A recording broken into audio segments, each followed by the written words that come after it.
Welcome to the Deconstructing Data podcast and live stream. I'm Jessie Lezak, and it's 200 episodes. Yeah, I love that new opener. That surprised me. I wasn't prepared for that, so that was great. Yeah, I just did that a little bit before the show. I'm like, well, we've got to do something to celebrate, so mixed it into the intro. But yeah, I like it. I was going to get a bottle of champagne, as I mentioned pre-show, but I didn't get a chance to get out and get one. But this is not an endorsement, but I did bring a lemon drop martini from Cutwater, and we're going to open it right here. Ooh, nice. Ooh, love sip. that. You got a Celebrate. sparkling water, some bubbly. Here we go. All right, cheers to us. Well, maybe when you and Shekar are talking, I'll go grab a little wine. But until then, we have a really great episode planned of Deconstructing Data. Another interesting guest, our 200th guest. Actually, we haven't had 200 because we've had some repeat guests. Yeah. We've had a lot of really great guests. And it's interesting because people who've come on, I'm just hearing from their PR people they want to come back on. Like even from Lodame, they're like, hey, we'd like to come back on the show. And it's like, it's a great signal. People are getting a lot from the show, and thanks, David, for like getting out of your comfort zone and doing it. Yeah, like I said when I posted on LinkedIn, thank you for forcing me to do this. It has obviously been a success. I think at 100 episodes we felt like it was a success, but 200 episodes, it's crazy. So almost 4 years worth. 4 years. Yes. Well, on that note, we are pleased to welcome, we've got Shekar Raman here. He's the co-founder and CEO of Birdzi Incorporated. Thank you for being here, Shekar. You're welcome. Thank you for having me on the show. I'm hearing all these amazing things about your show, so I'm super excited to be on here. Well, awesome. Well, we're happy to have you here on this 200th episode, Shekar, and we'd love for you to kick it off for us and give our viewers and listeners a chance to get to know you a little bit and get to know a little bit about Birdzi. So love to hear your story, what led you to become co-founder and launch Birdzi, and tell us a little bit about what you guys are doing for your customers today. Sure. Thanks for the question. So I'll do the quick, what we call the bird's eye view. Background, I'm an electrical engineer, have really nothing to do with grocery retail. Worked out of college in something called the Human Genome Project that a lot of your listeners may have heard of. As a research engineer, really using neural networks and machine learning. This is back in the early 90s, and then in Bell Labs in speech recognition. So that's kind of where I cut my teeth against machine learning and neural networks. And then moved to Wall Street for a bunch of years. And then one day, this is purely accidental, my daughter came to me when she was in elementary school with a Invention Day project that she needed my help on. And of course, like a good dad, I said, I'll help out. We happened to find ourselves in a supermarket with a list from my wife. I couldn't find half the things in the store. And so my daughter looks at her helpless dad and says, maybe we should invent something that'll help shoppers locate products in the store. And that idea essentially became Birdzi, kind of give you the bird's eye view of the supermarket, so to say. But that's where we started. That's not what we do today. Today, we are really about understanding shopper behavior, specifically in the grocery vertical. We help a whole bunch of supermarkets make sense of their data and interact with shoppers in a highly personalized one-to-one manner and drive a lot of the insights and the uplift in their marketing systems. I love that story. That's awesome. I love that your daughter inspired the business. That's amazing. Well, a lot of these things, I think what I found is a lot of entrepreneurs wind up solving a problem that they have. And I think I resonated with her. I think she looked at my situation like, this looks like a helpless dad. It would be really good if he could find his way around the supermarket. And I think the more I went around stores, I realized it was a problem. Although it was not a problem that retailers were willing to pay for, which is why we pivoted into more looking at data and helping them understand shopper behavior from data and learn how to deal with them in a much more personal manner. So yeah. So I mean, and that's that's one of our topics, I guess, AI-driven personalization in grocery retail. So I'd love to sort of dig into that. So maybe you can help us get some context on that one. Yeah, and I think one of the things that we found over the years here is that, if you think about how the supermarkets evolved over the last 50, 60 years, it used to be the corner store in your neighborhood. You walked in, the store owner knew you by name, knew your kids, he knew what you want, what you bought, what you liked. And as the supermarket evolved and became these 20 aisle stores where you drove your own cart and picked up your own products, uh, the shopper became abstracted from the actual grocery owner. And I think what has happened over time is that there's lots of data that's being generated by the shopper that was not properly leveraged to be able to fill that gap and that personalized, meaningful interaction. And what we're finding today with the technologies, with the cloud and AI, is that this is now a reality where you can actually understand individual shopper behavior. You can actually interact with them in a highly personal manner. And that's kind of where we've seen the industry slowly evolve to. And of course, what's happened in the last couple of years with generative AI and all the capabilities. And it seems like, today is different from yesterday. And every day there's new things happening. The possibilities of being able to engage with shoppers in a one-to-one fashion and a more meaningful fashion, really, is now a reality. And that's really where Birdseye is focused on, is about how do we use these latest cutting edge technologies that sit on top of your data and then help you activate that data and have more deeper, meaningful relationships with your shoppers. So let's dig into that a little more, because I'm that guy that's lost in the store. I know where the couple of items are that I want. But if my wife ever sends me to the store, I'm just wandering, Right. looking for stuff. So talk to me about like solving this, and talk to me a little bit more about how you foresee that improving. Right. So I think if you think about the shopper journey, there's really three stages, right? There's the planning stage where you have a mission for your trip. You're going to the supermarket. It's one of the few retail locations where you go not for the intent of browsing, but with the intent of shopping, right? Most other specialty retails, you may not necessarily go in and buy in anything. But if you're going to the supermarket, you're going there because you have a very specific aim.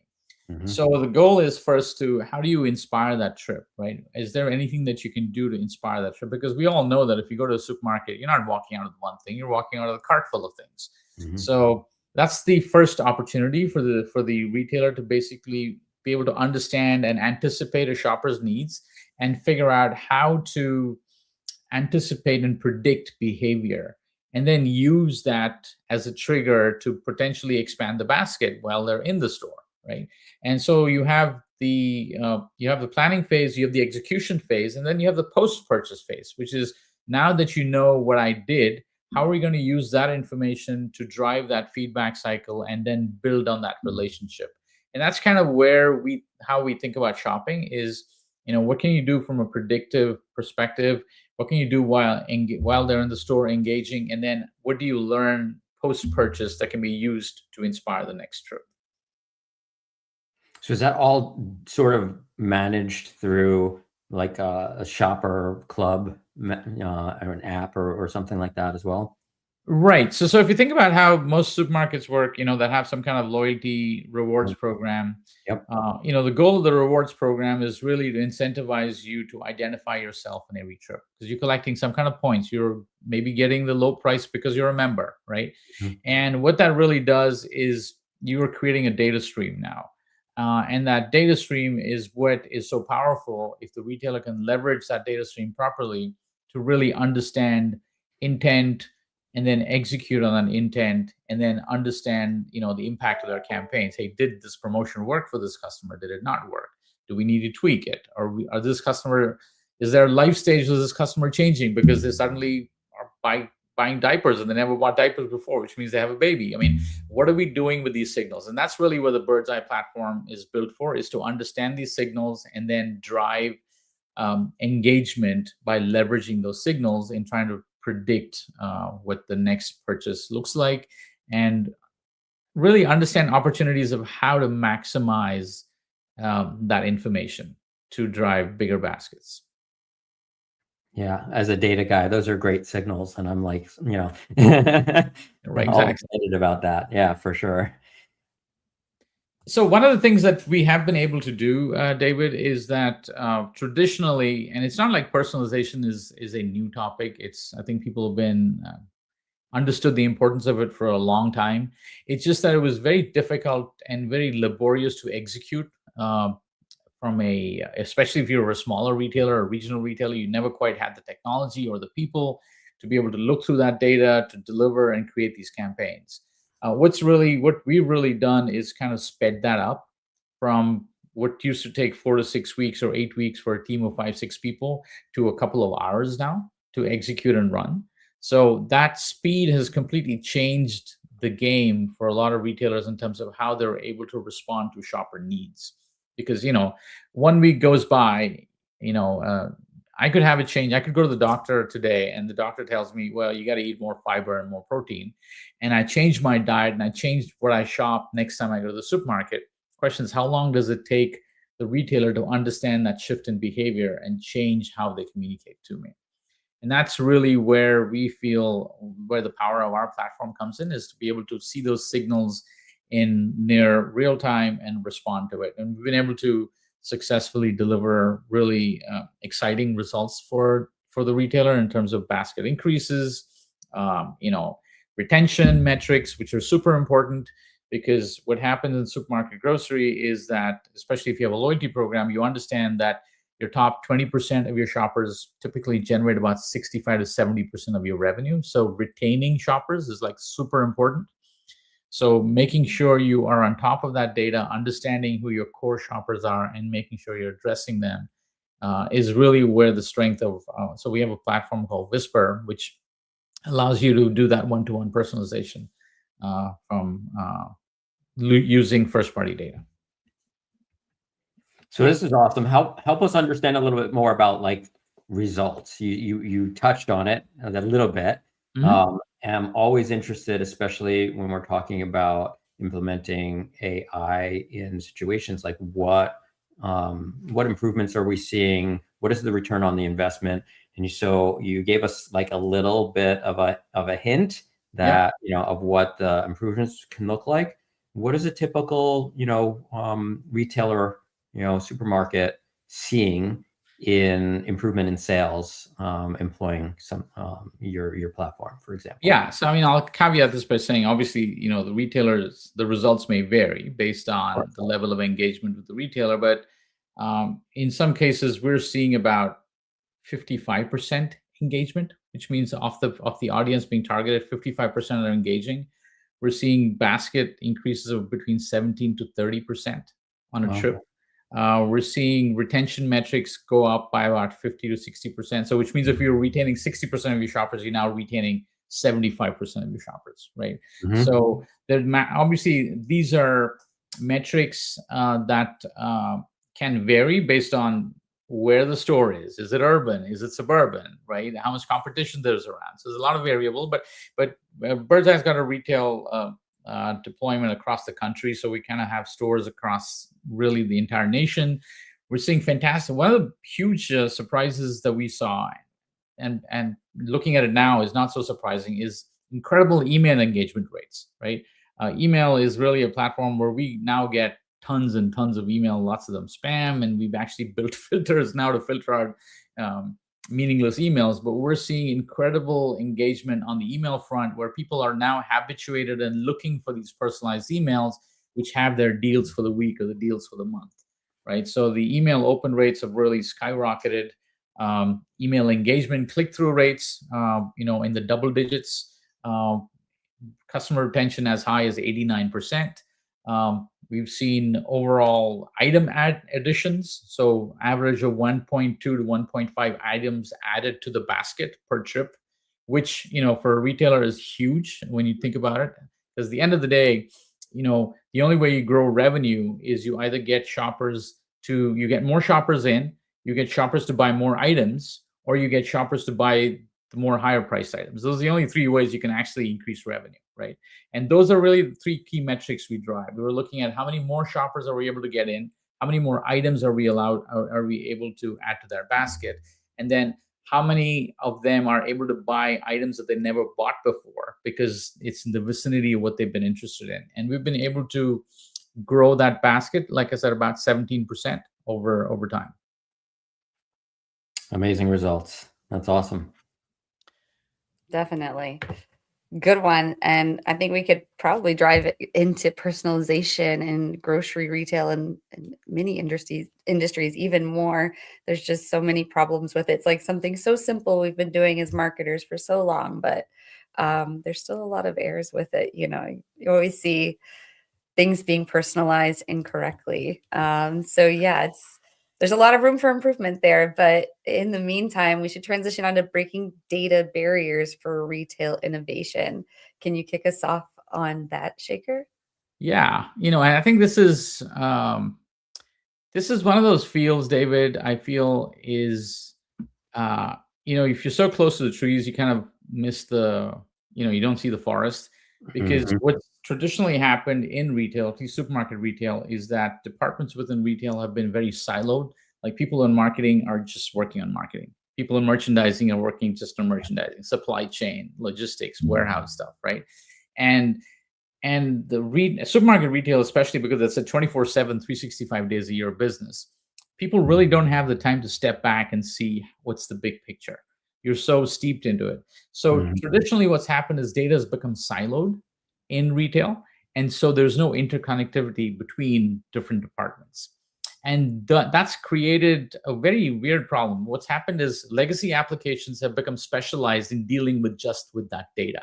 So Mhm. now connecting different data silos has become challenging, because each application is using its data in its own way, and it's become very proprietary. Yep. So trying to get a broad view of that has really become a huge challenge. And for retail to really get on the AI bandwagon, as well as I do, data is the new oil, right? If your Mhm. data isn't in a place where it can be used by AI is not going to do much for you. And that's kind of where we see that we've helped retailers kind of unify that data. They haven't been able to do it in-house, so we typically uh, get feeds of their data, and we've built an entire data lake and data warehouse where we unify all those elements, and then we're able to, on top of that, enable some cool AI functionality on top of that, right? And that has been a massive help for a lot of our retailers. They depend on us today for their day-to-day analytics, insights that are being driven off of that, because internally they're still siloed in their operation, but they're able to utilize the Birdzi platform to unify their entire data set, right? And Yep. that's kind of where I see the new power. It's almost like having the brain and the eyes and the hands all now connected in one body. They used to be all separate in different places, and now Mhm. you can now act in more cohesion and achieve a goal, right? So it's not just, I think today it's not just about insights, it's about action. It's about taking decisions and taking action. And I Yeah. think for the longest time, we've just been happy with getting insights and dashboards and BI, right? Without the ability to act on that data. But I think those days are changing. And with what AI is doing and what agents are doing, you want to be able to act on that data as well. Yeah, absolutely. And that data silo problem is a problem that exists across many industries. We've seen it across the board, and the bigger the company, the bigger the problem. And they all think, oh, we're such a big company, we have all this data. But that data silo is the barrier to really making an effective use of that data and being able to take action on it, just like you're saying, and being able to use it in an AI atmosphere where that data can be useful in taking action for you. And so that's a very common problem. And it becomes your problem, right? Because while you have the ability to solve this problem for customers in the retail industry, first they need to get past that barrier. And so, Correct. in order for them to get past that barrier, a lot of times it's like, okay, they don't know how to approach it, so it becomes your problem. You have to, do it for Correct. them. And that's why so many of these data collaboration platforms exists, is to try to help resolve those problems as well. Correct. And one of the things we are also noticing, David, is that uh, the interconnectivity of the data also helps the retailer think of their business more holistically. Otherwise they've been thinking in terms of, hey, okay, what are we doing in marketing? What are we doing in merchandising? instead of thinking more holistically as a business. And I think when your data is connected, you just have a bigger and broader view about how to move your business forward or what's impacting your business. When data is not connected, insights are isolated and they're rarely connected together to create a more unified solution. Yeah, absolutely. So I like to ask this question of a lot of people. I like to sort of look into the future, and I think you're a great person to ask this question too, with all of your experience. And so, looking into the future, where are we going with this? Like, what? And I'll preface this: if you've heard of some of my podcasts in the past, you've heard me say early on in the podcast. Again, this was almost 4 years ago. We did this 200 episodes. We predicted on this podcast the many platforms that exist today that you call vibe coding. Like, we had a conversation and we're like, hey, yeah, I think someday you're just going to be able to tell an application to build a website for you or write some software for you, and it's just going to do it for you. And here we are today. You can do that. And there's tons of AI platforms, and you can just use Cloud Code or whatever it is. So let's look into the future. I'd like to be able to, like 50 or 100 episodes from now, be able to say, hey, I had this conversation with Shekar and he predicted where we are going to be with respect to AI-driven personalization in retail. So talk to me about where you see the future in this. Well, I think the first thing I'll tell you is that the rate at which things are changing, you may not have to wait 50 or 100 episodes. Yeah, exactly. Yep. Right? I think the pace at which things are changing 2 weeks from now is maybe a reality. Yeah. But I mean, who knows how? I mean, being in technology for as long as I've been, I have never seen things change as fast as it has. Right? Yeah. I think most of us are bamboozled by the pace at which these things are changing and trying to wrap our heads around what can be. I think a couple of things I can tell you that we can see is definitely happening, right?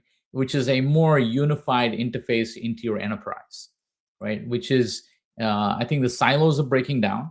I think you're going to have a central brain that runs the outfit. Some people like to call it Skynet, but I think you're going to have something like a Skynet that runs your business, that has access to all aspects of your business, and you have one central operating center through which you can operate your entire business that's aware of all the things that's happening. I think it's going to start today with a intelligence layer where you're getting insights and decision inputs, but you still have to make the decisions. But I think where it will wind up with is an ability for you to put some guardrails around actions to be taken and have those actions to be taken automatically, right? Within some guardrails that you've set. I think that's kind of where I see, and I think this is not more than 6 months to a year away, honestly. Now, is everybody going to adopt it? I think that's where the fear factor comes in, right? Which is, I think some organizations are positioning themselves to take advantage of that future and that capability, because I think capabilities today are way ahead of preparedness. I think the capabilities that exist in the market's not really prepared to take advantage of all of that.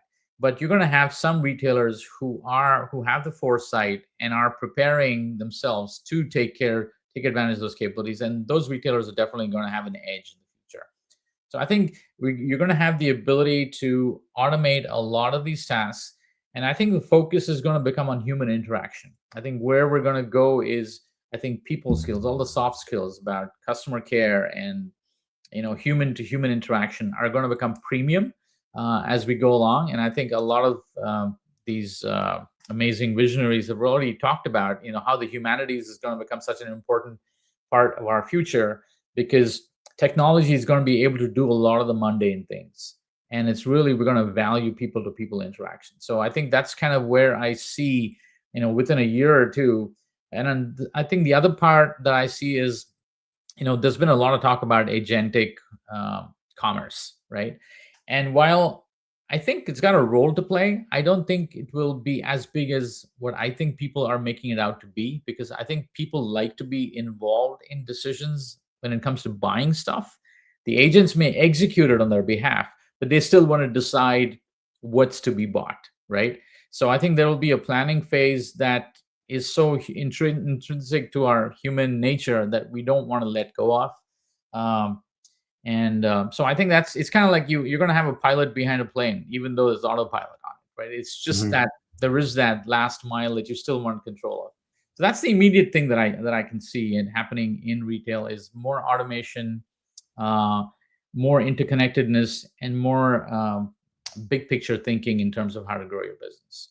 And there's this great book by Dan Heath called Upstream, right? I don't know if you read it, but it's really about upstream analysis, right? So the book starts with a very graphic picture of kids drowning in a river and people jumping in to save them, and there's more and more kids coming down the river, and then they realize that there's somebody actually throwing the kids into the river a couple of miles up, so they decide to go upriver and stop that person from throwing the kids into the river, right? And I think so much of what we're doing today is downstream analytics and downstream action. I think where data really leads you is really how to do this upstream intervention, right? So I think retail is going to become about, I hate to quote this movie, but Minority Report, right? It's going to preempt the action and understand and be able to either intervene or, predict what you're likely to do. That's kind of where I see things going, but that can only happen if all the pieces of retail are connected well, right? Which means data has to be clean. It has to flow neatly between systems and accessible to a central brain. And you can do that from a bird's eye, right? Yeah, that's what we're attempting to do. I mean, it's not an easy problem. So I think there's going to be obviously lots of players, but I think having lots of players is what makes innovation go faster, because you're always trying to be better than the other, right? And then that drives the edge in terms of what you can push the envelope, so to say. Very cool.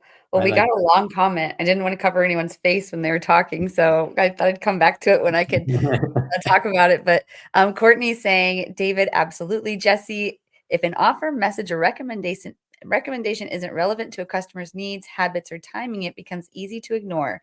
True personalization isn't about sending more communication. It's about delivering meaningful experiences that feel helpful, timely, and valuable. That's what builds engagement, loyalty, and long-term trust. Absolutely, Courtney.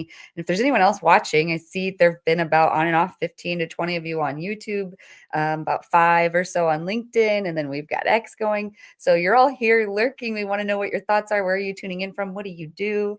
And join us in the conversation, and we'll pull it up on the screen. And if there's any good questions or anything, we'll try to pause and read them for podcasts, but otherwise they'll just keep flipping up on the screen. But on that note, I'll transition us into our third topic, which is data-driven retail loyalty programs. If anyone watching has any thoughts on this, plug that in the comments. But in the meantime, Shekar, can you kick us off on that? Yeah, and I think the comment from Courtney was kind of timely, because, I think loyalty for the longest time has just been about signing up for a program, getting some points, and being part of some clubs, right? And I think that definition of loyalty is changing. I think loyalty is something that you earn, and I think the real currency for loyalty is trust. I think especially in supermarket retail, it's about do you really understand your shopper, right? I mean, I've been shopping with a store for 5 years, and if I'm still getting offers for Oreo cookies and I've been on a sugar-free diet for 4 years, what's that telling me about how much my supermarket understands me, right? So I think when I think about data-driven retail loyalty programs, it's, are you using the data that your loyal shoppers are generating to truly build meaningful relationships and value for them? And I think that's, we're finding that retailers who do that drive much more stronger loyalty, and the stickiness becomes higher, because it's kind of like if I go to a restaurant and the owner of the restaurant knows me, knows my preferences, knows my allergens, knows my preferences of food, and is able to come in and treat me on a personal level, it just gives me a completely different level of relationship, as opposed to a place where I have to go and explain myself every single time. It's just the pain of doing that is going to keep me from switching loyalties, right?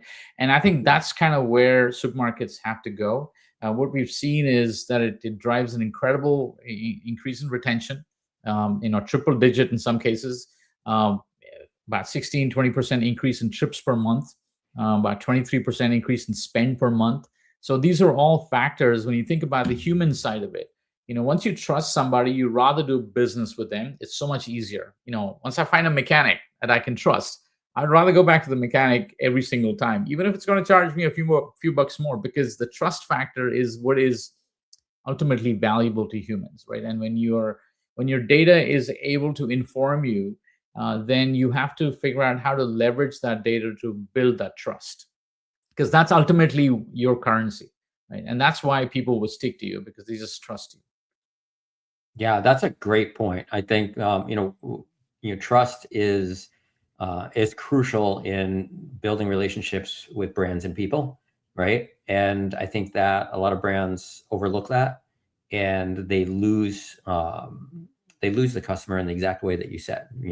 You're sending them offers for things that you already bought, or things that you don't buy, or things that are so far away from what you would normally buy. They don't know you. They haven't built a relationship with you. They're clearly showing they don't, that you can't trust them in that sense to understand what your needs are. And we say that about any business. When you're doing business, you're doing business with people, and you're expecting a certain level of trust, and you don't do business with companies and businesses that you don't trust. And so when those loyalty programs do things that, sort of lose that trust relationship with the consumer, they'll lose the customers. And I think that a lot of companies have done that over the years, not truly understanding the value of their own loyalty program, or their own, newsletter, even, email lists. Correct. They email you too often. My wife was telling me about, she bought something from, I don't even remember what it was. I think it was some online jewelry retailer, and she bought a gift for somebody. And after that, they started emailing her literally like 3 to 5 times a day. Like, how many times do you need to be reminded about this brand because you bought something from them once, right? And so how quickly will you unsubscribe when that happens? That's just and once you lose a customer, they're gone, right? Yeah. They've managed to build a horrible relationship with their customers by doing that. Yeah.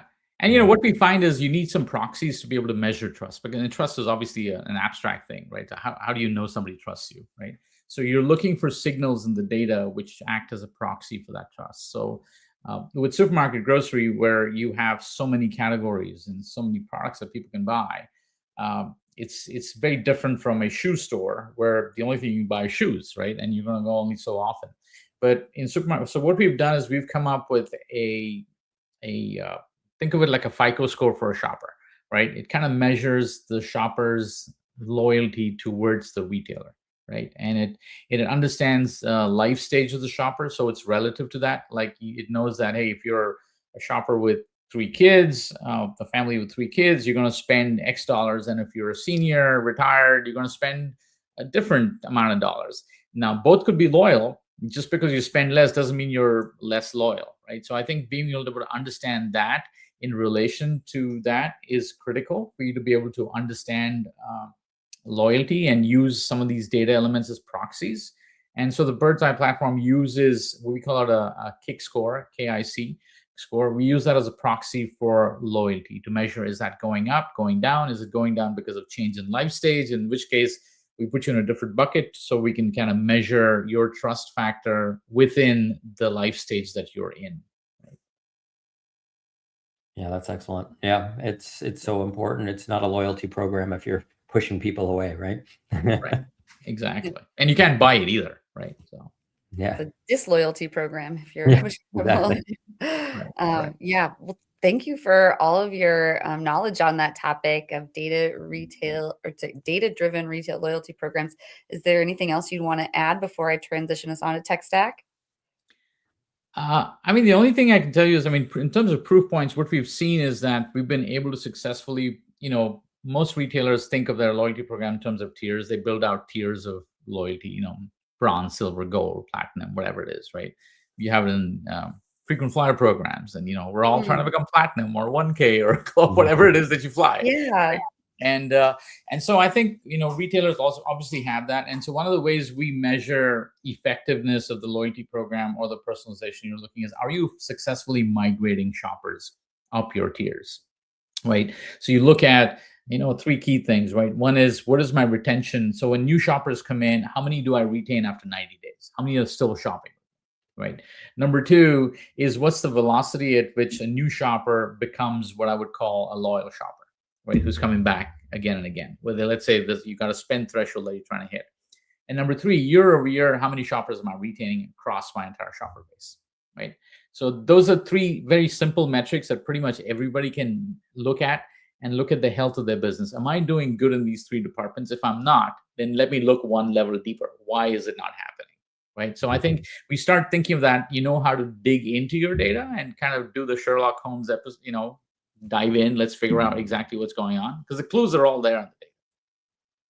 The clues are all there. We just need Yeah. to really dig in. Yeah, that's Yeah, a for good sure. takeaway for everyone. Dig into your data. You have a Yeah. lot of low-hanging fruit there. Yeah, that applies to any business. Absolutely. Yeah. Absolutely. And then our final topic that we ask all the guests the 200th time, what are some of your favorite tools in your tech stack? And I will have to say, 4 years of this, we've seen sort of like an evolution. Like in the beginning, before ChatGPT, there were fewer AI tools. And I think there's some that we hear consistently, probably HubSpot and Slack. But yeah, I don't know, any sort of like, I guess, reflections on tech stack from you, David, before we hand it over to Shekar?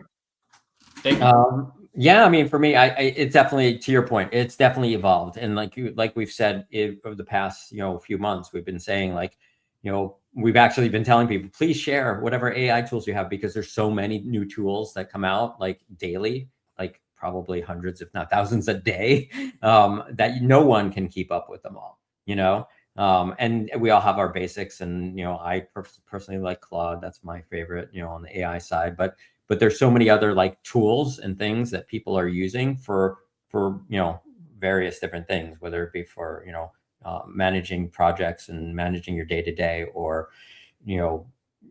advertising or marketing or whatever it is. Like, there is so many different types of tools out there, that we always just like to have people share what they can, because it's inspiring. Like, we listen to you, Shekar, and we hear all of what you've shared with us today, and your knowledge and your background and your experience in data and retail.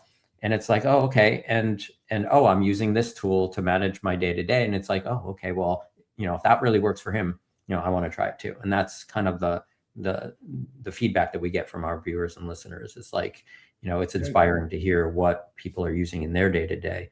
And everyone, finds it helpful, and quite frankly, I do too. I learn something new every day on this show. So, yeah, and I think from a personal tech stack perspective, I'd say there's two things that I've been using off late that have completely made a huge difference to me. I think first one is Notebook LM by Google. I use it all the time to summarize documents, ask questions of documents, point it to a folder on my Google Drive and ask questions. And the other one, I think, was also launched by Google recently, just a couple of weeks ago, is an app called Hux, Huxe. I don't know if you've seen it. No. But you can connect it to your email in your calendar and a bunch of other things, and it'll kind of summarize the day for you with a 5-minute podcast in the beginning of the day. And I found it super useful. It tells me, hey, here's emails you need to pay attention to. Here's meetings that are conflicting. You got to figure out which one to jump. So it's a quick 5-minute summary, and I've also added in little bits. Tell me if something's going on in retail and AI. Quickly summarize that. So I gotta while I'm morning, getting ready for my day and shaving or whatever, and I'm just playing the Hux podcast and just get caught up for the day. So I found a few productivity tools. Notebook LM, of course. I use both Claude. Although I got to say, personally, I trust Claude with creating documents and a lot of the technical stuff, and I use OpenAI for the general research stuff. And then internally, we have a tool that we built called Ask Kia. Kia is our bird. It's our parrot bird that represents Birdzi. And Ask Kia is our generative BI interface, which is connected to all the data that we host. So we're able to use that on a day-to-day basis. I mean, pretty much all the time, to do lots of analysis, lots of insights, decisioning, and how we can help our customers grow their business. Apart from that, I mean, internally within the Birdzi platform, we have a CDP. It's all built cloud native, of course. We're sitting on one of the big three cloud providers out there. And Whisper is our personalization engine. We have a tool called Journey, which is kind of, think of it like a customer lifecycle management tool. So lots of cool technologies internally that we wind up using, just even internally within Birdzi, to do analysis and execution. And then the other piece that I found super interesting from a personal perspective is, we use Monday.com to manage all our projects, and with the new AI agents, it's become super powerful. We use Otter for record all our meetings. We use Slack, of course, as a central place how we communicate with everything that we do within the company. And now, because we're a cloud native company, we have to manage costs. We use a lot of agents to monitor our cloud usage and our token usage, to be able to let us know, when we're hitting thresholds, when we're hitting budget. Because, some of these things the rate of adoption has skyrocketed, right? So being able to manage your token budget, what you're spending on it, has become all super important, and it's impossible to do it manually. So you actually need AI agents, and we use a framework called a LangChain and Langsmith and LangGraph to really do all our agentic orchestration layer. So, and who knows, David, where we'll be 2 weeks from now, right? Who knows? Once there's physical AI, God knows what happens, right? Yeah, no, this is awesome. I appreciate you sharing all that, and I've taken some notes. I hadn't heard of Hux before, so I'm going to check that out for sure. I've been wanting Microsoft to do something like that with Copilot, but their Copilot, I think, is useless. I just read an article today, not to add to the bashing, but yeah, I think some number that only 3% of the people who use Copilot are actually paying for it, or something like that. Yeah, I saw that. Yeah, it's terrible. It's ridiculous. Whereas NotebookLM was free with your Google subscription. It's an amazing tool. Yeah, Right. It's amazing, right? So, yeah, thank you for sharing that. And I'll throw one out there just because Hux reminded me of Perplexity's podcast, which I think I'd mentioned on here once before, maybe twice, whatever. Perplexity has this podcast. It's their daily podcast, which is pretty cool. And it's basically, I think in 8 minutes, they summarize the top news in a podcast format. And it's all AI driven. Like there's I think 2 or 3 hosts that converse kind of like we are. But there's no real people. It's completely AI. And it does a really good job. It's like when you listen to it, it's a video, it's an audio podcast, not video, but you'd never know listening to it that it's AI. Like that's how good it is. Yeah. And the other thing I tell people is getting a dog changed my life, because I could start listening to podcasts on my walk now. Yeah. So maybe you should get a dog so you can listen to podcasts while you walk your dog. Change your life, because it's quiet time, right? You're thinking about nothing. And I think if you're a founder out there listening, one of the things that I found super helpful is being able to exposing yourself to multiple fields and multiple topics, because your brain then gets, it's firing on all cylinders. You're connecting things, you're connecting the dots, and you don't know, you could be listening to one thing, like this upstream. He's talking about really organizational behavior and changing, and I'm thinking, how can I use that in data, right? And it's, I think, exposing yourself and listening to things like what you're talking about, I think, is really the difference between people who stay stagnant and people who are just moving constantly. Yeah, no, that's a big thing. I've read that about just walking, and whether it's just walking and engaging your mind while you're walking, or listening or listening to a book or listening to a podcast or whatever it is while you're walking, it does something to your brain and engages your brain in a different way and makes you a lot more receptive to information, and you become more innovative and all of that. So yeah, it's all good. And I'll stick a PSA out there, since you mentioned everybody should get a dog. Yeah, go to your nearest shelter and adopt a dog. Exactly. Totally. I mean, I have a dog that's it's a rescue as well. We didn't get him from adopted him. So yeah, absolutely. That was one of my things my daughter insisted on. I want a dog, but I wanted to be from a shelter. So Yeah, that's awesome. Or I'm a all for cat. that. You can adopt a cat. We Yes. adopted a cat from the Humane Society. Awesome. So whatever your pet preference. But on that note, while you were both talking earlier, I ran and got a little wine. So cheers to Deconstructing Data's 200th episode. Shaker, you really made it. Better take a drink or it's bad luck, right? Yep. But on that note, I'll go ahead and close this out and we'll see you backstage, Shaker. And thank you, Birdzi, for the congratulations on the 200 episode. Just saw that comment come in. Thank you so much. That's amazing. Yeah. Well, I get to, that feels very special. So appreciate it. I'm glad. Well, thank you so much, Shekar. Yeah, we really appreciate you joining us on the show. So thank you so much. Thank you for having me. Yes, thanks for being. So audience members, we want to invite you to get powered by BDEX. Build authentic connections with your audience and drive unprecedented engagement. So just imagine harnessing the power of AI to craft your audiences that truly resonate with your brand, ensuring that your marketing is hitting the mark every time. We want to bring you closer to those marketing goals and we're eager to guide you. So just visit bdex.com. You can click on the Talk to an Expert button and get powered by BDEX. Deconstructing Data is the show that makes data make sense. Every Thursday, David Finkelstein and myself, Jessie Lezak, sit down with industry experts to unpack how data really drives marketing. We do this in plain language anyone can understand. If you want real insights, real conversations, and zero jargon, tune into Deconstructing Data live on LinkedIn every Thursday at 4:15 p.m. Eastern Time.